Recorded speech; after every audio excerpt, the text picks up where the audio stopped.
అనంతపురం జిల్లా మేలవాయి ఘటనపై విచారణకు ఆదేశించారు జిల్లా కలెక్టర్. విద్యుత్ లైన్ వేసినందుకు గాను నష్టపరిహారం ఇవ్వలేదంటూ రైతులు నిరసనకు దిగారు. విద్యుత్ తీగలను పట్టుకుని తండ్రి కొడుకులు నిరసన తెలుపుతుండగా జేసీబీతో అధికారులు ఆ తీగలను పైకి లాగారు. ఇక దీంతో తీగలకు వేలాడుతున్న తండ్రి కొడుకులు పైనుంచి క్రిందకు పడ్డారు. వారికి తీవ్ర గాయాలయ్యాయి. ఈ ఘటనపై జిల్లా కలెక్టర్ సీరియస్ గా స్పందించారు. పూర్తిస్థాయి విచారణకు ఆదేశించారు. దీంతో విద్యుత్ శాఖ కాంట్రాక్టర్ పై ఆగ్రహం వ్యక్తం చేసిన రెవెన్యూ అధికారులు వెంటనే పనులు నిలిపివేయాలని ఆదేశించారు. అనంతపురం ఘటనపై కలెక్టర్ సీరియస్ అయ్యారు. పనులు ఆపివేయాలంటూ కాంట్రాక్టర్ ను ఆదేశించారు తహసీల్దార్. దీనికి సంబంధించి పూర్తి డీటెయిల్స్ ను మా ప్రతినిధి శ్రీను అందిస్తారు. శ్రీను, కాంట్రాక్టర్ కర్కశంగా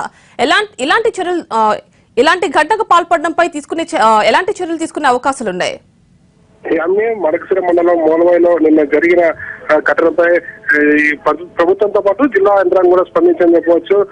ఎవరైతే ఉన్నారో తమ పొలంలో 220 kV హై పవర్ టెన్షన్ తీగలు వెళ్తున్న సమయంలో నష్టపరిహారం ఇవ్వకుండా కాంట్రాక్ట్ పనులు చేస్తున్నారన్న అని నిన్న ఇద్దరు ఎవరైతే తండ్రి కొడుకు నదరసులు మన వ్యక్తి నిరసన తెలియడానికి వెళ్ళారు. ఇదే సమయంలో ఏదైతున్నారో 32 kV లైన్లు పట్టుకున్న సమయంలో క్రేన్ తో వాటిని పైకి లాగడం, అలాగే దాదాపు 30 అడుగులు పైనుంచి కింద పడిన ఘటనపై జిల్లా అధికారులు తీవ్రంగా స్పందిస్తున్నారు.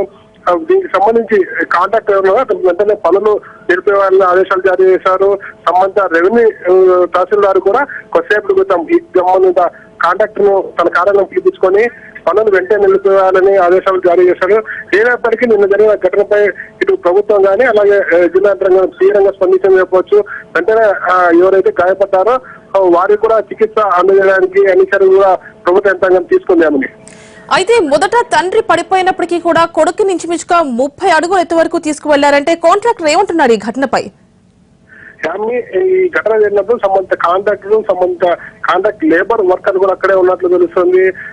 కేవలం ఎవరైతే నిరసన తెలిపడానికి వచ్చిన రైతులు చూస్తున్నారు తప్ప వాళ్ళని అడ్డుకునే ప్రయత్నం చేయలేదు. అయితే పూర్తిగా ఈ కాంట్రాక్టర్ నిర్లక్ష్యం వల్ల జరిగింది.